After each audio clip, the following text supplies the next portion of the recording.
Halo teman-teman ATLM Indonesia. Kali ini kita membahas materi diabetes gestasional atau diabetes pada kehamilan.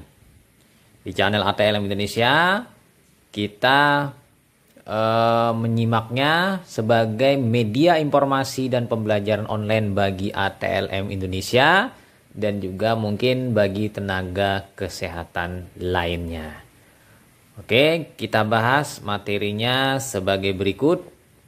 Kita mulai dengan diabetes mellitus dulu sebagai pembuka. Diabetes mellitus atau DM adalah sekelompok penyakit metabolik yang ditandai dengan hiperglikemia. Hiper itu tinggi, glike adalah gula, mia adalah dalam darah. Jadi kadar gula darah tinggi. Akibat gangguan pada kerja insulin, sekresi insulin, atau keduanya bila berlangsung terus-menerus, kerusakan jangka panjang, disfungsi dan kegagalan berbagai organ, yaitu mata, ginjal, syaraf, jantung, dan pembuluh darah. Nah, menurut yang kedua, diabetes mellitus adalah suatu penyakit gangguan metabolisme karbohidrat yang kronis, di mana kadar glukosa darah tetap dalam kadar yang tinggi, menetap, hiperglikemia, dan ditemukan glukosa dalam urin, yaitu glukosuria. Karena tubuh kehilangan kontrol terhadap glukosa darah tersebut yang disebabkan gangguan produksi insulin atau resistensi insulin. Nah, teman-teman, dari dua definisi ini ada kesamaan. Yang pertama, penyakit metabolik atau metabolisme. Satu. Yang kedua, hiperglikemia. Yang ketiga adalah gangguan produksi insulin atau resistensi insulin. Kerjanya, ya kan, sudah. Kemudian tubuh kehilangan kontrol. Mirip. Kemudian hal yang lain yang berbeda, ini ada yang menyebabkan kerusakan organ atau disfungsi jangka panjang. Jadi ini adalah penyakit gangguan metabolisme atau metabolik. Nah, oke, kita lanjut. Karena sudah pembukaan, kita masuk langsung ke diabetes mellitus gestasional. Jadi diabetes pada kehamilan. Diabetes mellitus gestasional atau disingkat DMG adalah suatu intoleransi karbohidrat ringan (TGT) sampai berat, yaitu diabetes mellitus, yang terjadi atau diketahui pertama kali pada saat kehamilan berlangsung. Jadi si wanita tadi pada saat hamil dia ketahuan, baru dikatakan dia diabetes mellitus. Jadi ada yang memang dia diabetes mellitus lalu hamil. Ada juga yang normal tapi pada saat hamil dia naik kadar gula darahnya, terganggu toleransi glukosa darahnya. Nah ini. Oke, lanjut. Overt diabetes adalah pasien yang diketahui menderita diabetes mellitus sebelum kehamilan. Dalam hal ini dapat berupa tipe 1 DM-nya atau tipe 2. Nah, jadi ada dua nanti ya. Ada yang memang dia sudah diabetes lalu hamil, diabetes. Ada yang normal, hamil, gula darahnya tinggi atau diabetes. Pada saat dia melahirkan kembali lagi ke normal. Sementara si DM tadi, DM, hamil tetap DM. Nah, kira-kira seperti itu konsepnya. Kekerapan 1-3% di dunia, kekerapan terjadinya. Kemudian Indonesia sendiri terjadinya 1,9 sampai 3,6% kasusnya. Ini DM tipe 2 dalam kehamilan disebutkan 6,3% dari 811 kehamilan pada suku Indian Pima di Arizona. Ini ada yang dikutip dari penelitian persentase diabetes kehamilan. Kita lanjut lagi, masih di pendahuluan. Angka kejadian diabetes gestasional atau DMG di Indonesia 1,9 sampai 3,6%. Nah, angka mortalitas perinatal 3 sampai 5%. Sebelum pemberian insulin, 65% kehamilan berakhir dengan kematian perinatal. Jadi dengan tanpa pemberian insulin atau istilahnya diberikan pemantauan dan terapi selama kehamilan, itu 65% kasus mati anaknya. Kemudian 30% kematian. Nah, ini. Jadi lebih banyak yang di 30%. DMG mempunyai risiko yang hampir sama dengan wanita hamil tanpa komplikasi. Penurunan risiko ini gabungan dari penata laksanaan medis, obstetrik, neonatal, serta faktor kunci yaitu diet seimbang, latihan jasmani, dan pengobatan. Jadi yang penting di sini paling penting adalah dietnya, diet makannya yang seimbang dan tidak berlebihan glukosanya. Kita pindah ke patofisiologi. Kehamilan terjadi perubahan hormonal mayor, penyesuaian metabolisme karbohidrat maternal dan fetal. Wanita hamil normal penurunan gula darah puasa dan tingkat asam amino peningkatan gula darah postprandial. Asam lemak bebas, keton, trigliserida, dan sekresi insulin sebagai respon terhadap glukosa, yaitu untuk menjaga tersedianya pasokan nutrien ke janin tetap konstan. Ini konsepnya. Pada kehamilan awal lebih dari 20 minggu, metabolisme karbohidrat maternal dipengaruhi peningkatan estrogen dan progesteron. Nah, di sini naik kan estrogen dan progesteron nih pada saat kehamilan 20 minggu lebih. Nah, lalu estrogen memperkuat kerja insulin dengan menstimulasi sekresi insulin dari pankreas. Jadi dia di sini memperkuat kerja insulin, menstimulasi sekresi insulin, dan memperbaiki penggunaan glukosa verifer. Lalu yang jadi pertanyaan, bagaimana apabila insulinnya sedikit? Nah, inilah yang berbahaya. Lanjut lagi kita, masih di patofisiologi. Pada keadaan lanjut dari kehamilan, level basal insulin meningkat. Laktogen plasenta manusia yang disekresi oleh sinsiotrophoblas plasenta setelah umur kehamilan lebih dari 20 minggu merupakan suatu antagonis insulin. Jadi di sini laktogen plasenta manusia ini yang disekresi oleh sinsiotrophoblas antagonis, bekerjanya berlawanan dengan insulin. Kita tahu insulin kan menurunkan kadar gula darah.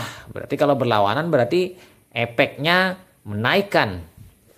Pada tingkat sel, peningkatan ikatan insulin ke jaringan sel adipose dan sel hepatosit menyebabkan resistensi insulin. Ini resistensi insulin ya, dikarenakan mekanisme fosreseptor. Nah, ini terjadi resistensi insulin. Nah, jadi karena tadi peningkatan ikatan insulin ke jaringan adiposa.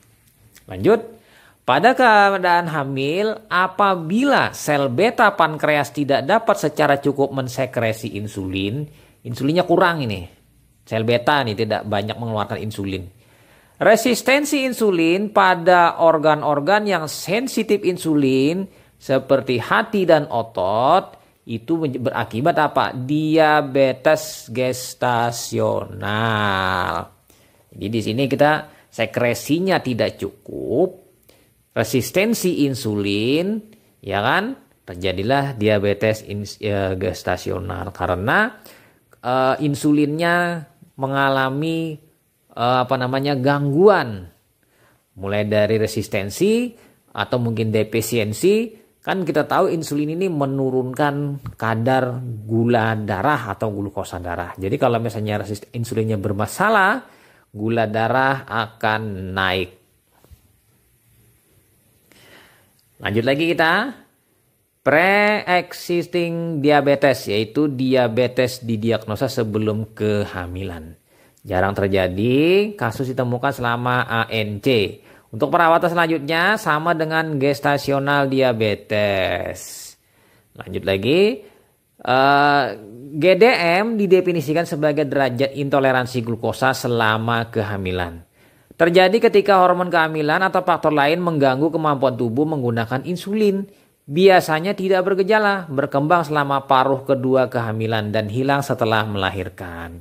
Jadi insulinnya diganggu oleh hal-hal faktor yang menyebabkan insulin tadi tidak begitu bekerja, sehingga terjadilah kenaikan gula darah. Nanti setelah melahirkan normal lagi. Kita masuk ke kriteria diagnosis diabetes mellitus sebelum kehamilan. Pre-existing DM. Kita melihat dulu pertama yang harus dilakukan adalah lihat gejala diabetes dulu. Poliuria, polidipsia, dan atau adanya penurunan berat badan yang signifikan. Itu syaratnya dulu. Banyak berkemih, banyak makan, ya kan? Rasa haus dan lapar salah satunya lagi. Berat badan menurun. Ya kan, ditambah dengan kadar glukosa darah random, glukosa sewaktu di atas 200 mg per dl. Sudah pasti salah satunya ini adalah penanda pertama. Kemudian yang kedua, apa saja? Glukosa darah puasa 8-10 jam puasa dulu ya tanpa makan di atas 126 mg per dl. Ya kan normalnya di bawah dari 125. Ya 110 lah, ada yang memiliki nilai rujukan laboratorium beda-beda. Ada yang menuliskan 70 sampai 110, ada yang menuliskan 80 sampai 110. Itu tergantung karena tiap laboratorium memiliki screening yang kuat untuk menapis orang-orang yang memang gangguan glukosa darah berdasarkan hasil penelitian mereka di laboratorium.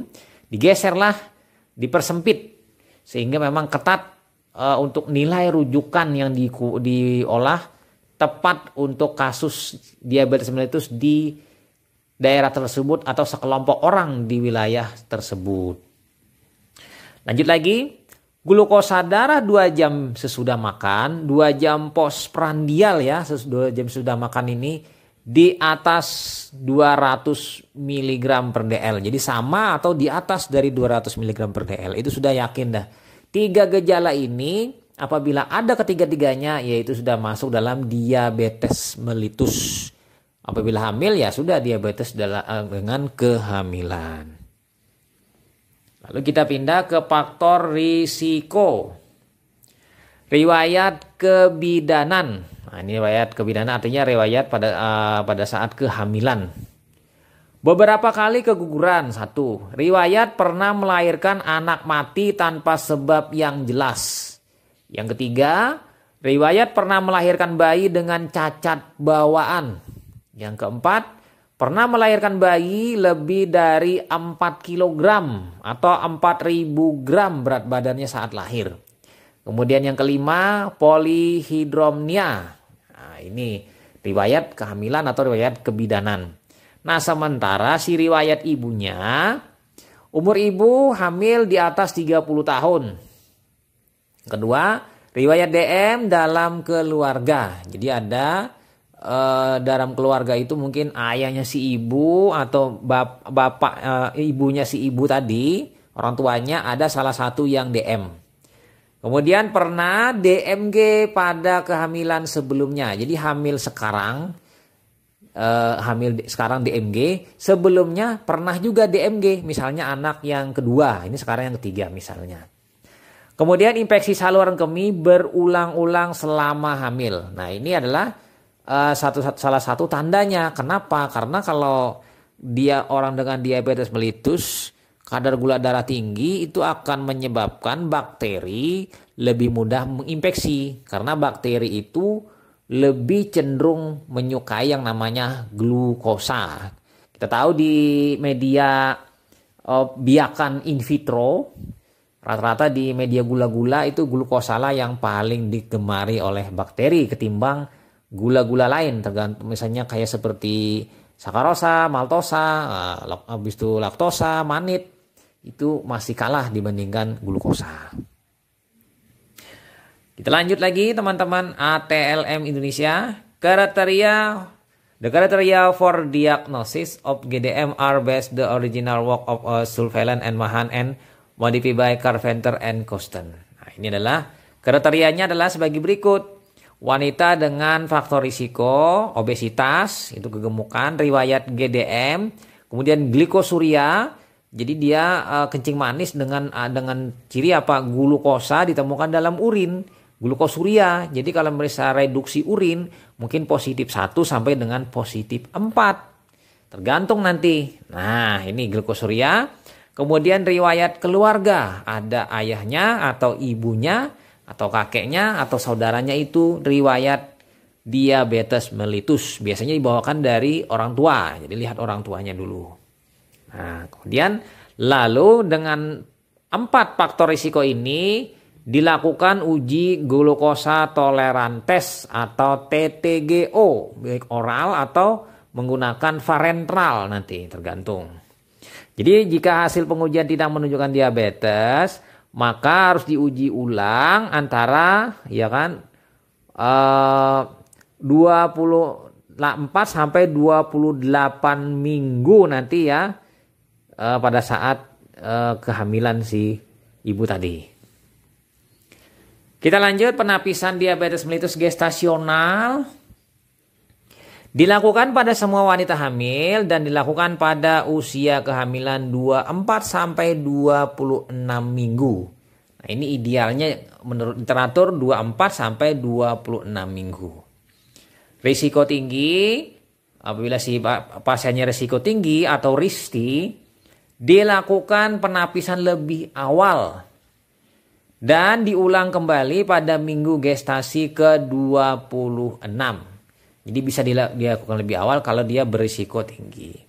Nah, kemudian cara WHO, caranya wanita hamil puasa diberi glukosa 75 gram lalu diperiksa plasma vena. Dalam 2 jam lalu tergantung hasilnya, yaitu normal atau DMG menurut kriteria dari WHO. Jadi antara 2 nanti bisa normal atau DMG. Persiapannya, makan makanan yang mengandung cukup karbohidrat minimal 3 hari sebelumnya. Jadi jangan pantang karbohidrat. Makan seperti biasa. Makan sebelum hari pemeriksaan, pasien harus puasa selama 8 sampai 10 jam. Maksudnya malam. Jadi malam sebelum tes puasa 8 sampai 10 jam. Misalnya jam 10 malam sudah berpuasa atau jam 11. Jadi esok paginya sudah jam 8 pagi sudah diambil darah untuk pemeriksaan glukosa puasanya nanti ya kan. Nanti ditambah nanti 2 jam PP dan lainnya. Jadi kalau TTGO itu diperiksa per setengah jam.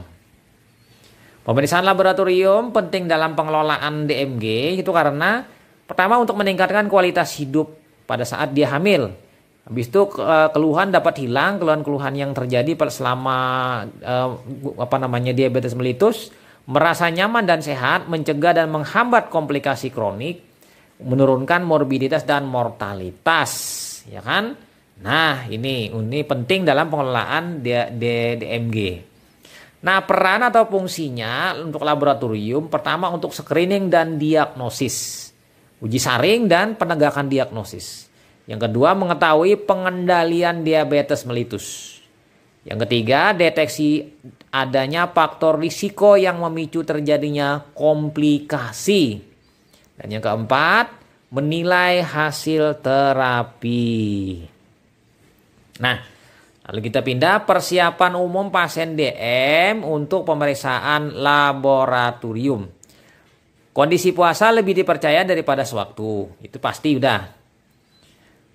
Pengambilan sampel pagi hari karena variasi diurnal. Jadi diambil pagi hari. Jangan diambil di waktu lain.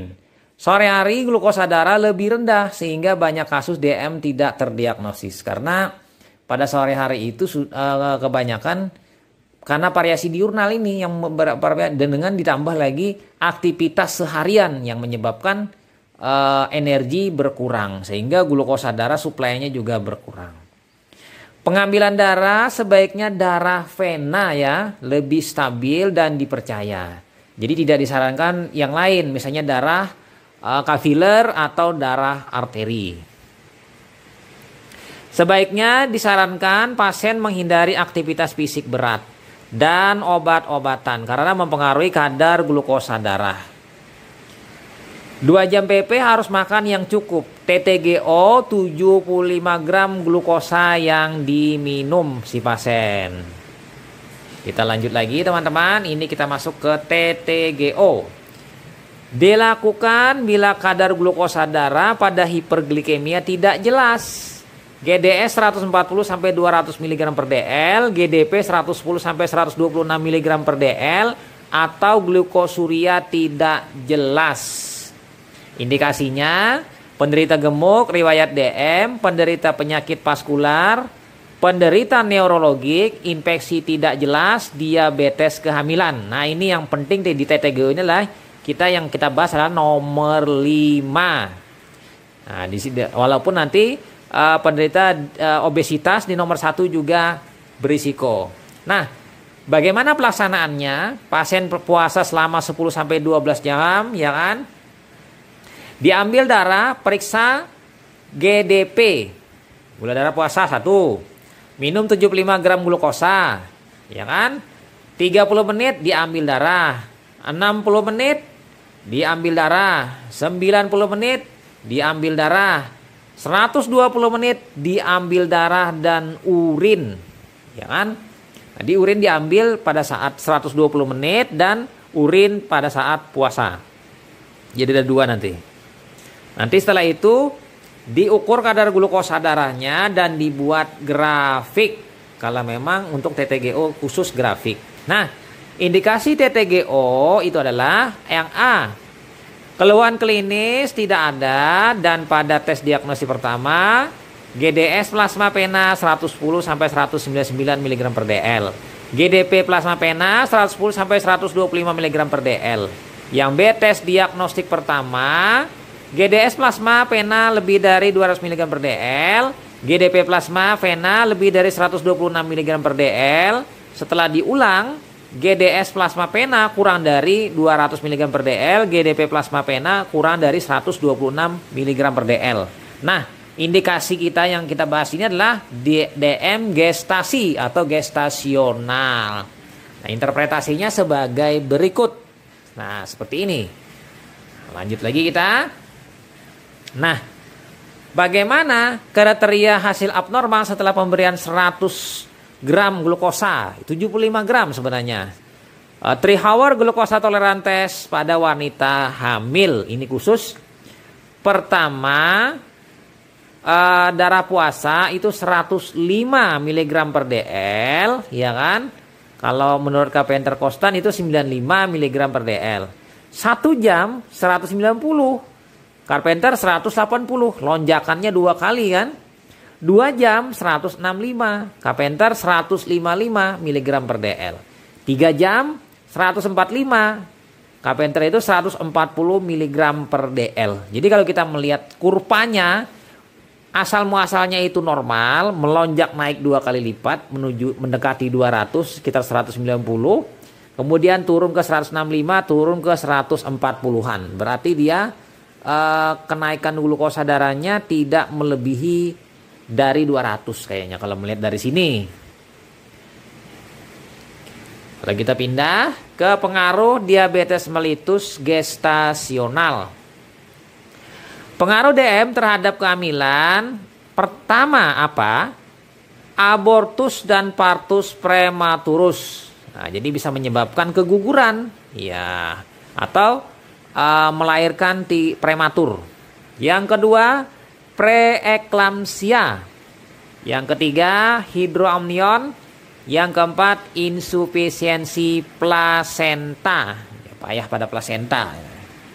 Nah, pengaruh DM terhadap janin atau bayi. Nah, si bayinya ini pertama, kematian hasil konsepsi dalam kehamilan muda mengakibatkan abortus. Jadi misalnya kalau bayinya masih kecil, kehamilan yang awal itu abortus. Kedua, cacat bawaan resikonya. Ketiga, dismaturitas. Nah, ini tidak matur, artinya prematur. Yang keempat, janin besar, makrosomia. Jadi nanti janinnya besar, 4 kilo lebih. Yang kelima, kematian dalam kandungan. Keenam, kematian neonatal. Nah, ini begitu lahir meninggal. Ketujuh, kelainan neurologis dan psikologik itu dapat terjadi. Nah, ini pengaruhnya terhadap si janin atau bayi yang dikandung atau yang sudah dilahirkan. Langsung. Kemudian lanjut kita ke kriteria diagnosis DMG1. Cara 2 langkah yaitu O'Sullivan dan Mahan, Carpenter-Coustan. 1. Screening glukosa 50 gram, glukosa 1 jam pasca beban itu di bawah 150 mg per dl itu normal. Apabila lebih dari 150 mg per dl, uji diagnostik. Pindah ke nomor 2 setelah di screening tadi ya. Uji diagnostik. Glukosa darah 100 gram diberikan, di 100 gram, tadi sudah 50 kan. Glukosa puasa lebih dari 95 mg per dl. 1 jam lebih dari 180 mg per dl. 2 jam lebih dari 155 mg per dl. 3 jam di atas dari 140 mg per dl. Jika 2 angka abnormal, dia masuk dalam DMG. Nah, ini DMG. Kemudian yang selanjutnya yang B, NDDG atau WHO sesuai dengan TTGO non hamil, glukosa 75 gram. Nah, ini yang dipakai pada umumnya adalah 75 gram. Kriteria sesuai non hamil yaitu 2 jam di atas dari 200 mg per dl, DM gestasional atau gestasi di atas 140 sampai dengan 199.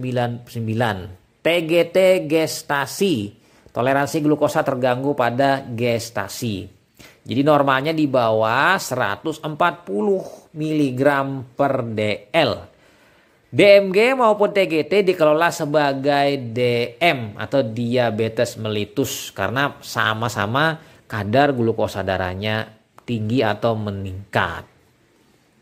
Nah, kita masuk lagi ke kriteria DMG 2. Nah, bagaimana Perkeni ini Persatuan Endokrinologi, Perkumpulan Endokrinologi Indonesia. Cara diagnosis sesuai dengan NDDG atau WHO. Tapi dimodifikasi.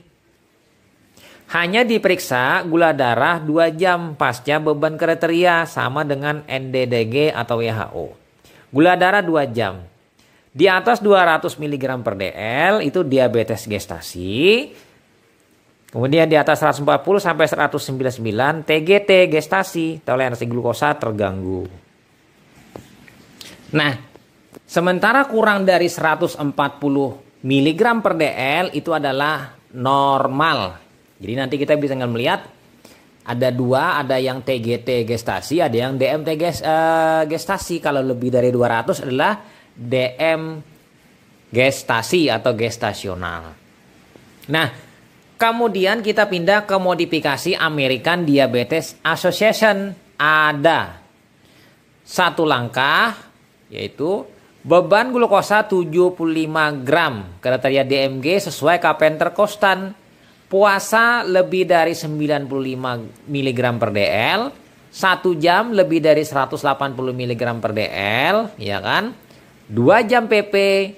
2 jam artinya di atas dari 155 mg per dl, bukan 2 jam pp, 2 jam. Jadi puasa 1 jam 2 jam. Lalu kita lihat di sini skema pengelolaan DMG. Nah, DMG GDP kurang dari 130 mg per dl, ada GDP lebih dari sama dengan 130 mg per dl. Nah, kalau yang kurang terapi medis, terapi gizi medis kalau kurang dari 130 mg per dl selama 1 minggu. Nanti ada 2 hasilnya. Hasilnya pertama, GDP kurang dari 105 mg per dl dan GD 2 jam PP kurang dari 120 mg per dl. Itu terapi gizi medis. Nah, sementara yang di sebelahnya GDP lebih dari 105 mg per dl atau GD 2 jam PP itu lebih dari 120 mg per dl, itu adalah terapi gizi medis plus insulin. Jadi kalau lebih yang di awal tadi GDP-nya lebih dari sama dengan 130, masuk ke terapi gizi insulin dengan gizi, dia perbaikan gizi dan pemberian insulin. Oke, kita pindah langsung tata laksana. Pemantauan glukosa darah itu dapat mempermudah pencapaian normoglikemia bagi mereka yang mendapat insulin. Yang kedua, mencegah reaksi hipoglikemia berat. Pada pasien DMG juga dilakukan pemeriksaan HbA1c 6-8 minggu sekali. Kadar HbA1c yang diinginkan adalah kurang dari 6%. Apabila terjadi anemia, maka pemantauan HbA1c dapat digantikan oleh pemeriksaan proktosamin. Mengapa proktosamin? Karena proktosamin ini pengganti HbA1c. HbA1c akan mengalami rendah palsu pada anemia. Karena pada anemia eritrositnya berkurang. Eritrosit berkurang, sementara kita mengukur adalah hemoglobin yang berikatan dengan glukosa pada eritrosit. Jadi rendah palsu. Karena rendah palsu digantikan dengan proktosamin. Glukosa yang berikatan dengan albumin namanya proktosamin. Ini lebih bagus lagi. Dan pemantauannya 2 minggu sesuai dengan umur albumin. Kalau HbA1c umur eritrosit 120 hari atau kurang lebih 3 bulanan. Nah, kita pindah ke perawatan postpartum. Mencegah perkembangan lebih lanjut diabetes tipe 2 pada ibu dengan DMG. Kontrol glukosa darah atau gula darah. Pada DMG, gula darah setelah melahirkan akan membaik. Setelah melahirkan, tetap mempunyai glukosa darah puasa di atas 126 mg per dl, maka masuk ke dalam kriteria diabetes mellitus. Jadi ada diabetes mellitus kehamilan, itu hanya saat hamil saja tinggi, tapi ada juga yang memang dia diabetes benar-benar diabetes, walaupun dia hamil tetap tinggi. Wanita dengan DMG yang memerlukan terapi insulin selama kehamilan memerlukan monitor gula darah, obat hiperglikemia. Jadi dia perlu dimonitor. Nah, lanjut secara aspek laboratorium. Pemeriksaan laboratorium pada DMG pada prinsipnya adalah diringkaskan sebagai berikut. Ini ringkasannya. Glukosa darah, kadar glukosa darah itu kita periksa sewaktu bisa puasa, 2 jam PP atau TTGO. Bisa juga ditambahkan nanti dengan reduksi urin atau glukosa dalam urin. Ini sebagai tambahan walaupun tidak banyak membantu untuk diagnosis dan dia hanya sebagai pendukung dari glukosa darah, ini glukosa dalam urin. Yang kedua, protein urin atau MAU, mikroalbuminurin. Nah, pemeriksaan mikroalbumin urin itu untuk melihat risiko kerusakan nefron ginjal, yaitu nefropati diabetik. Jadi dengan adanya rembesan sedikit protein yang keluar melalui ginjal dimasuk ke dalam urin, itu adalah mikroalbuminuria. Bila ada berarti lumayan ada gangguan pada nefron ginjal. Jadi risiko nefropati diabetik. Kemudian yang nomor 3, albumin darah. Risiko hipoalbuminemia, karena memang albumin ini berperan dalam hal suplai protein di dalam tubuh. Nah, akibat hipoalbuminemia ini biasanya terjadi banyak edema, bengkak pada saat kehamilan, jadi bengkak dia. Kemudian yang nomor 4, paal ginjal, fungsi ginjal dan risiko preeklamsia. Jadi ini melihat fungsi ginjal secara umum dengan melihat pemeriksaan urea kreatinin, mungkin juga ditambah dengan nanti asam urat atau kreatinin kliren. Nah, ini paal ginjal. Ada juga paal ginjal yang lebih sensitif dibandingkan ketiganya yaitu cystatin C. Cystatin C cuma harganya sangat mahal. Kalau urea kreatinin aja mungkin harganya pemeriksaannya 50 ribuan, 60 ribuan. Kalau cystatin C sudah mencapai 400 sampai dengan 500 ribu pemeriksaannya. Kemudian kita pindah ke nomor 5, HbA1c. Ini adalah perkiraan kadar glukosa rata-rata 2 sampai 3 bulan. Jadi tidak sampai 4 bulan ya, karena usia eritrosit kan 120 hari. Kita belum tentu memeriksanya dari start dari 0. Jadi yang dipercaya kurang lebih 2 sampai 3 bulan. Misalnya HbA1c-nya kadarnya 6, berarti berada di 110-an, 120-an kadar glukosa darah. Nanti kalau misalnya 8 atau 9 itu sudah mungkin naik ke perkiraannya sekitar 180-an atau sekitar 190 mg per dl. Tapi nanti bila 10 mungkin sekitar 250-an. Jadi perkiraan rata-ratanya walaupun meleset. Jadi perkiraannya dekat-dekat tidak jauh dari itu. Kemudian yang nomor 6, proctosamin pengganti HbA1c bila anemia sedang hingga berat. Kemudian 7, C-peptida. C-peptida ini membedakan diabetes mellitus tipe 1 dan tipe 2. Jadi kalau misalnya dia tidak memproduksi insulin, maka C-peptida sangat rendah atau hampir tidak ada. Tapi bila C-peptidanya ada dan normal, berarti insulinnya ada diproduksi oleh tubuh. Karena proinsulin itu pada saat diaktifkan pecah menjadi 2. Insulin aktif dan C-peptida. C-peptidanya adalah residu dari proinsulin. Atau juga ini insulin endogen dan eksogen. Jadi kalau misalnya insulin endogen, maka dia menyisakan C-peptida. C-peptidanya tinggi. Jadi kalau insulinnya dari luar, misalnya insulin injeksi, maka C-peptidanya akan rendah. Karena apa? Tidak diproduksi dari bagian proinsulin. Kemudian nomor 8, ibu dan BBL. Jadi diperiksa GDS untuk melihat glukosa darah terkini. Jadi si bayi yang baru dilahirkan itu diperiksa kadar glukosa darahnya beserta si ibunya. Karena risikonya kalau rendah sekali atau tinggi sekali gula darahnya. Nah, kita mengambil kesimpulan dari materi ini yaitu DMG merupakan salah satu kelainan cukup berat. Komplikasi bagi ibu maupun janinnya. Kemudian yang kedua, penapisan DMG pada ibu hamil usia kehamilan mulai 26 minggu. Risiko tinggi pemeriksaan glukosa darahnya sejak dini. Jadi sebelum 26 minggu, nanti diulang setelah 26 minggu. Tata laksana DMG yang menyeluruh perlu agar ibu dan janin yang dikandungnya dalam kondisi yang baik. Kemudian postpartum dimonitor kadar glukosa darah agar diketahui apakah DMG berkembang menjadi DM tipe 1 atau tidak. Nah, ini sudah kesimpulan, berarti selesailah materi kita mengenai diabetes mellitus gestasional atau DMG. Nah, sampai jumpa di video selanjutnya. Semoga memberi manfaat bagi teman-teman. Salam ATLM. Bye.